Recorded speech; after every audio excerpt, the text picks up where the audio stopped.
Welcome to The Deep Dive.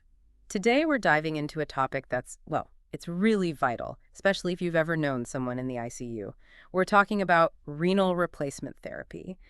And with all this research you've given me, including this paper by Dr. Sunil Sharma, who really knows his stuff in pulmonary medicine, it seems like we're going to really get this. Yeah, you've got a good feel for it. When someone's kidneys just aren't cutting it, especially in the ICU, that's when renal replacement therapy, we call it RRT for short, becomes a real lifesaver. So we're trying to get the full picture right. When is RRT actually needed? How do they even do it? And what makes it such a complicated thing in medicine? Exactly. We're going to equip you with the core knowledge going beyond just, the surface level.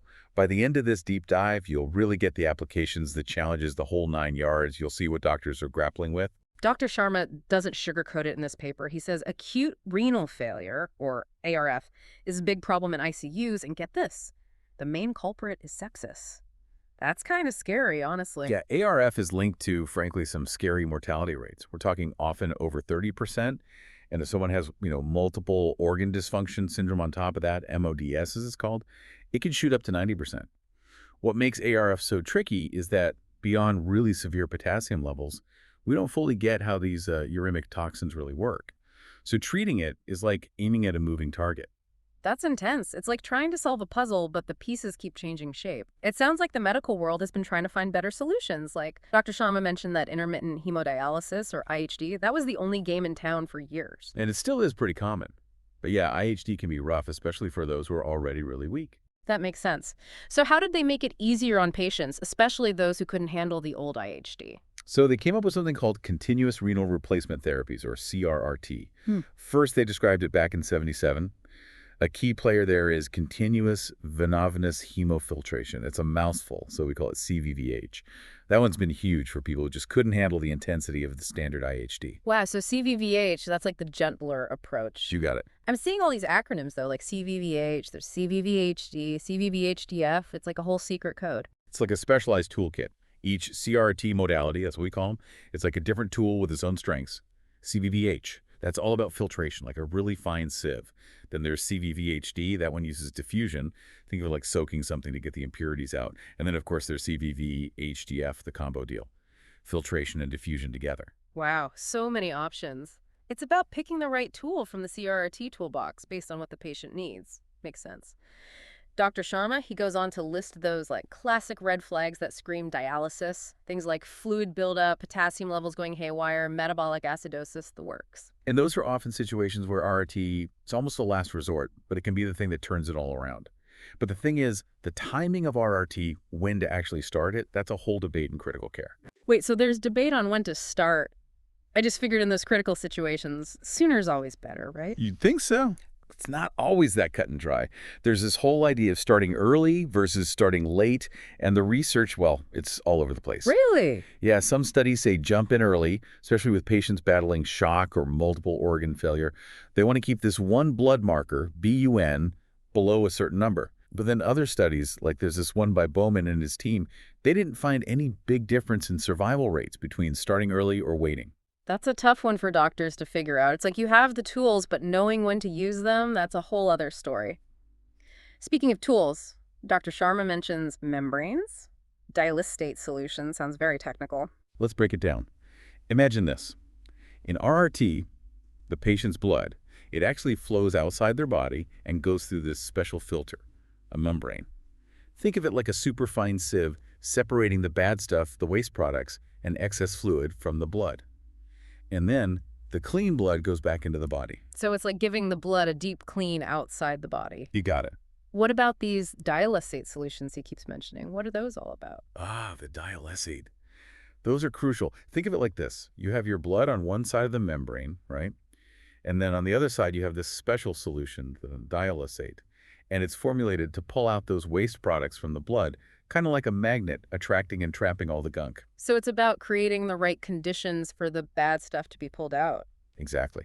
And this dialysate, it's not just any old solution. Oh no. It's carefully balanced, like a delicate recipe to mimic healthy blood with the right electrolytes and everything. Okay, I'm getting it. And what about anticoagulation? That's to stop the blood from clotting in the machine, right? You got it. You're on a roll. Our blood, it naturally clots when it's outside the body. So we use these things called anticoagulants, heparin's a common one, during RRT to prevent that. But it's a delicate dance because too much anticoagulation and you risk bleeding problems. Too little and you might get clots in the RRT circuit. It's like walking a tightrope. You've got to find that sweet spot. Now, one more thing that struck me. Dr. Sharma mentioned that figuring out medication with CRRT, that's a whole other puzzle. What makes it so tricky? Well, you see, when a patient is on CRRT, the way their body gets rid of medications, their clearance, it changes, sometimes dramatically. What worked before might not work the same way anymore. So it's not one size fits all when it comes to medication and CRRT. You got it. Factors like how the drug breaks down, how it's cleared from the body, even its side effects, everything needs to be looked at again carefully in the context of CRRT. So many things to consider. It sounds like managing medications alongside CRRT requires constant vigilance, always adjusting, always monitoring. You've hit the nail on the head. Now, going back to CRT versus IHD, you'd think with CRT being gentler and all, it'd be the obvious winner. Yeah, for sure. But here's the thing. Large studies, they haven't consistently shown that CRRT is a slam dunk when it comes to survival rates compared to IHD. Really? That's surprising. Yeah, it shows just how complex these medical situations really are.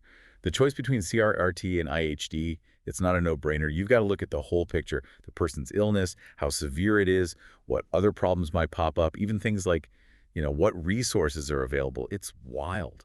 It's like we're piecing together a giant jigsaw puzzle, and RRT is just one complex piece of the bigger picture of critical care. That's a great way to look at it. It's about understanding how all these different aspects of medicine intertwine. Speaking of those intricate details, Dr. Sharma dives into the technical side of how RRT actually works.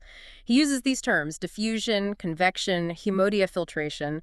Sounds pretty high-tech. And they might sound like something out of Star Trek, but really, those terms just describe how the dialysis machine actually cleans the blood, the different ways it does it. So it's like choosing the right cleaning method, just like we were talking about choosing the right tool from the RRT toolbox earlier. You got it. Think of it like this. Imagine you've got a cup of tea, right? And you draw them in a tea bag. Okay, I'm with you. So the tea leaves inside that bag, those are like the waste products in the blood. Right. And the hot water, that's like the dialysate solution. Okay, I see where you're going with it. As the tea steeps, what happens? The flavor, it moves from the tea bag into the water until it kind of balances out. Right, it's like it evens out. That's diffusion. It's just things naturally moving from a high concentration to a lower concentration. So it's like evening out the playing field. Exactly. In RRT, that tea bag, that's the dialyzer. The blood's on one side and the dialysate's on the other. So the waste products in the blood, they're drawn to the dialysate where there's less of them. You got it. It's all about that concentration difference, things naturally wanting to even out. Makes sense. Now, what about convection? How's that different? Convection, that's more like using a strainer, when you're making pasta. Okay, I think I see where you're going with this.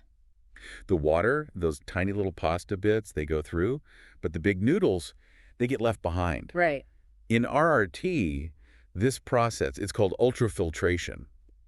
It uses pressure to kind of squeeze the fluid and waste products through a special membrane, like a filter, even if there's not a big difference in concentration. There's more like a forceful push. You got it. And that's super important for those bigger molecules that can't just slip through easily with diffusion alone. So it's like a two-pronged attack. That's a great way to put it. Now, the last one you mentioned, hemodiafiltration. That's like the all-star team, combining both diffusion and convection.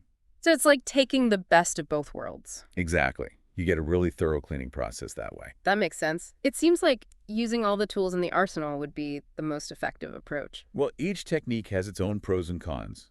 Sometimes diffusion's all you need, nice and straightforward. Other times, you need the heavy hitters, convection or hemodiafiltration, but they can be a bit trickier to handle. It all boils down to the individual patient and what their body needs at that moment. So finding the right balance is key, just like with everything else in RRT. You're getting it. Now, remember those replacement solutions, those dialysate solutions we talked about? Yeah, those carefully crafted recipes. Those. They're essential for both diffusion and convection to work their magic. And their composition, well, let's just say it can make or break the effectiveness of the whole treatment. We talked about mimicking the electrolyte balance of healthy blood, but how do they figure out the exact recipe for each patient? Seems incredibly intricate. You're telling me. It's like trying to recreate a gourmet meal. Every ingredient has to be perfect.